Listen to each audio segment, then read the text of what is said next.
పెళ్లి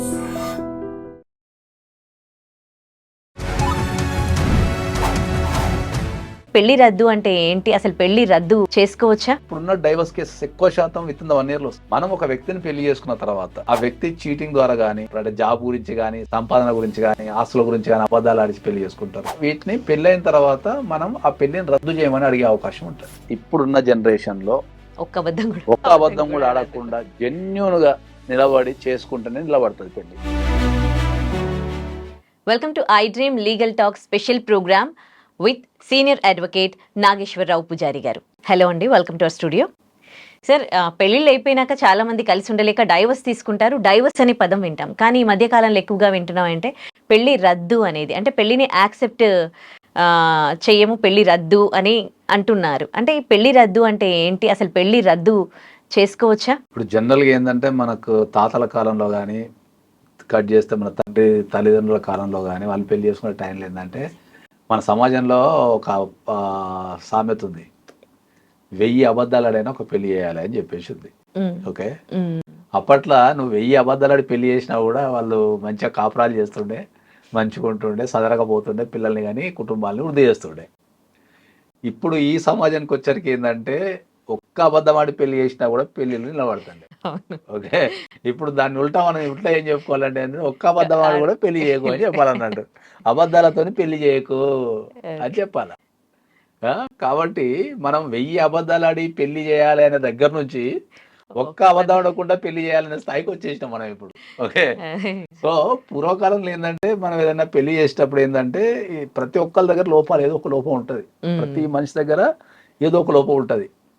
ఆ ఒక్క లోపాన్ని హైలైట్ చేసేసి మిగతా ఉన్న పాజిటివ్నెస్ అంతా పోగొట్టుకొని ఒక వ్యక్తితో కలిసి జీవించడం అనేది డినై చేయడం అనేది తప్పు కదా. ప్రతి వ్యక్తి జీవితంలో లోపం ఒకటి ఉంటుంది. కాబట్టి ఆ లోపాన్ని సరిదిద్దడానికి ఏం కాదులే పెళ్ళైన తర్వాత సరకపోద్దానో, లేకపోతే మనం కూర్చొని సెట్ చేద్దామనో, ఇట్లాంటి ఒక అబద్ధాలు ఆడి వాళ్ళని పాజిటివ్గా చెప్పి పెళ్లి చేస్తుండే. కానీ ఇప్పుడు ఆ పరిస్థితి లేదు. ఇప్పుడు మీరు ఎంత చిన్న అబద్ధం అన్నా కూడా జరుగుతుంది లేదు. రెండోది, మీరు అన్నట్టు ఒకప్పుడు డైవర్స్ ఫేమస్. అంటే ఇద్దరు పెళ్లి చేసుకున్న వ్యక్తులు కొంతకాలం కలిసిన తర్వాత డైవర్స్ తీసుకోవడం అనేది చాలా ఫేమస్ ఒకప్పుడు. ఇప్పుడు దానికి ఉల్టాకు వచ్చేసి ఏమైంది, ఇప్పుడు అనల్మెంట్ ఆఫ్ మ్యారేజ్కి వచ్చేసినాం మనం. అనల్మెంట్ ఆఫ్ మ్యారేజ్ అంటే ఏంటంటే పెళ్లిని రద్దు చేయండి. అసలు నాకు ఈ పెళ్లిని చట్టపరంగా రికగ్నైజ్ చేయకండి, మమ్మల్ని ఇద్దరిని భార్యాభర్తల కింద గుర్తించకండి. ఓకే, ఈ పెళ్లిని క్యాన్సిల్ చేయండి. మనకు సాధారణ భాషలో చెప్పాలంటే ఏంటంటే ఈ పెళ్లిని క్యాన్సిల్ చేయండి అని అంటే ఇప్పుడు లేటెస్ట్ ఫ్యాషన్. అర్థమైందా? అది ఇప్పుడు జరుగుతున్న ట్రెండ్ ఇది.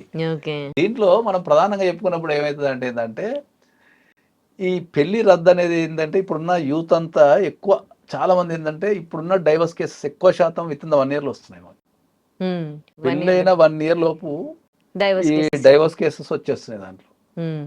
సో దాంట్లో నుంచి ఏంటంటే మనకి ఈ పెళ్లి రద్దు అనే విషయం మనం బయటకు వచ్చింది. జనరల్గా ఏంది, మనం అనల్మెంట్ ఆఫ్ మ్యారేజ్ అంటే ఏంది అంటే మనం ఒక వ్యక్తిని పెళ్లి చేసుకున్న తర్వాత ఆ వ్యక్తి చీటింగ్ ద్వారా కానీ, నిజాలు దాచి కానీ, చీటింగ్ చేసినా కానీ, అబద్ధాలు అన్నా కానీ, కోర్షన్, అండు ఇన్ఫ్లుయెన్స్, అంటే కోర్షన్ అంటే బలవంతం పెట్టి, అండు ఇన్ఫ్లుయెన్స్ అంటే నీకు పలాని పని చేస్తే నీకు పలాని జరుగుతుందని, ఏదో నన్ను పెళ్లి చేసుకుంటే నేను పలాని ఏదో చేస్తా అని చెప్పి అట్లా అండు ఇన్ఫ్లుయెన్స్ అంటే వాళ్ళని ఒక రకమైన భ్రమలో పెట్టేసి పెళ్లి చేసుకోవడం. కోర్షన్ అంటే బెదిరించి పెళ్లి చేసుకోవడం. నువ్వు పెళ్లి చేసుకోకపోతే నేను చచ్చిపోతా అని చెప్పి కొంతమంది లవ్ ఉన్నప్పుడు ఏం చేస్తారు తెలుసా, బలవంతం పెళ్లి చేసుకుంటారు. ఓకే, తర్వాత అబద్ధాలు ఆడి పెళ్లి చేసుకుంటారు. అంటే జాబ్ గురించి కానీ, సంపాదన గురించి కానీ, ఆస్తుల గురించి కానీ అబద్ధాలు ఆడి పెళ్లి చేసుకుంటారు. రోగాల గురించి కూడా అబద్ధాలు ఆడి పెళ్లి చేసుకుంటారు. హ్యాబిట్స్ గురించి కూడా అబద్ధాలు ఆడి పెళ్లి చేసుకుంటారు. సో ఇట్లాంటి అన్ని ఏవైతే ఉన్నాయో ఇవన్నీ ఉంటే వీటిని పెళ్ళైన తర్వాత మనం ఆ పెళ్లిని రద్దు చేయమని అడిగే అవకాశం ఉంటుంది. కొంతమంది నాకు గవర్నమెంట్ జాబ్ ఉందని చెప్పి పెళ్లి చేసుకుంటే తీరా చూస్తే జాబ్కే పోడు. ఓకే, కొంతమంది 100 కోట్లు వస్తుంది అంటారు, తీరా చూస్తే ఇంకేమిటి సావదు. సో అట్లా కొంతమంది జాబ్ గురించి, కొంతమంది అబద్ధాలు ఆడి, కొంతమందికి పెళ్ళైన తర్వాత దొంగతనం టాబ్లెట్లు వేసుకుంటుంటారు. తీరా చూస్తే ఏదో సైకలాజికల్ ప్రాబ్లం ఉంటుంది వాళ్ళకి, వాళ్ళు ట్రీట్మెంట్ తీసుకుంటుంటారు, పెళ్లి చేసేస్తారు. కొంతమందికి ఇంపార్టెన్సీ ఉంటుంది, కొంతమంది ఇంపార్టెన్సీ దాచి పెళ్లి చేస్తారు. అట్లా కొంతమందికి ఎఫ్ఐఆర్స్ ఉండి దాచి పెళ్లి ఇప్పుడు కాజ్ అనేది చూపించాలి అక్కడ పెళ్లి రద్దుకి. అనల్మెంట్ ఆఫ్ మ్యారేజ్ కి ఇవన్నీ కాజులు ఇవన్నీ. ఓకే.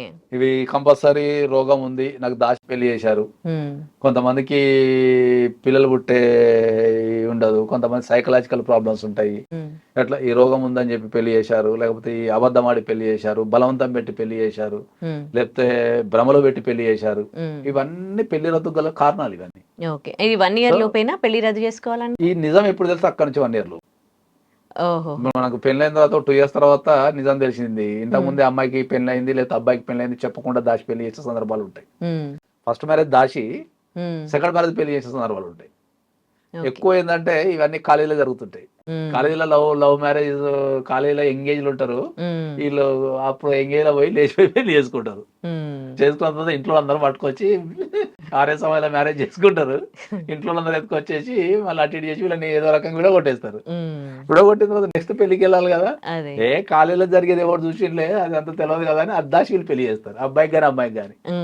సో అది ఎప్పుడో దగ్గర ఇప్పుడున్న టెక్నాలజీకి, ఇంతకుముందు టెక్నాలజీ లేనప్పుడు ఏదో బయట పడబోతుండే. ఇప్పుడు మనం ఎక్కడో అమెరికాలో కూర్చొని ఇండియాలో ఏం జరుగుతుంది గంటకు చూడొచ్చు, ఇండియాలో ఏం జరుగుతుందో వాడు చూస్తుంటాడు.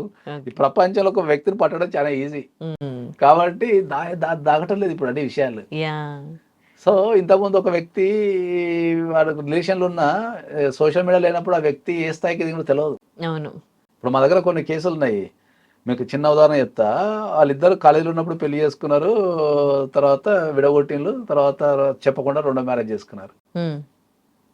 తర్వాత ఎక్కడో నోడు చూసిండు, మరి 2వ మ్యారేజ్ జరిగి చూసి మనకి అప్పుడు పగ గుర్తొచ్చింది. అమ్మ నన్ను మోసం చేసి చేసుకున్నాను, వాడు వచ్చి దీంట్లో దిగి ఫస్ట్ మ్యారేజ్ అయింది నీకు నాకు అదని తెలుసా అని మొగుడికి చెప్పేసి.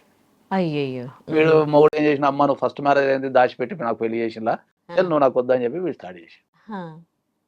సో సోషల్ మీడియా కనెక్టివిటీలో వీడు ఎక్కడో పెళ్లి ఫోటోలు చూసి వీడు అలా గెలకడం స్టార్ట్ చేసి. సో అందుకనే మనం ఏం చెప్తామంటే ఏంటంటే, పెళ్లి చేసుకోవాలి అంటే ఇప్పుడున్న జనరేషన్ లో ఒక్క అబద్ధం కూడా ఆడకుండా జెన్యూన్ గా నిలబడి చేసుకుంటేనే నిలబడుతుంది పెళ్లి. అబద్ధాలు ఆడి పెళ్లి చేసుకుంటే అది పెళ్లి పెటాకులు అవుతుంది, వీళ్ళు కోట్ల చుట్టూ తిరిగే కార్యక్రమం పెట్టుకుంటారు. ఓకే, అదేదో ముందే అబద్ధం చెప్పేసినాం అనుకో, ఇప్పుడు తాగి అలవాటు ఉంది అనుకో, ముందే చెప్పేస్తే కథమైపోతుంది.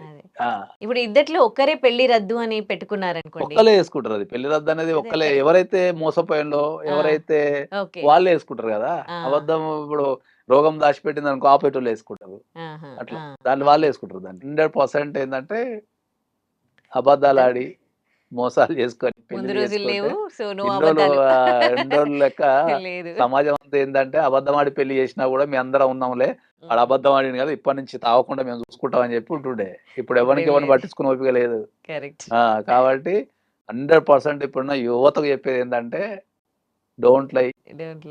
ముందు నిజాలు చెప్పి పెళ్లి చేసుకుంటే తర్వాత కూడా నీకు ప్రశాంతంగా ఉంటుంది. అబద్ధాలు ఆడి గంట సేపు నెల సుఖంగా ఉంటుంది తప్ప తర్వాత జీవితం అంతా నరకేమో ఉంటుంది. Okay, thank you.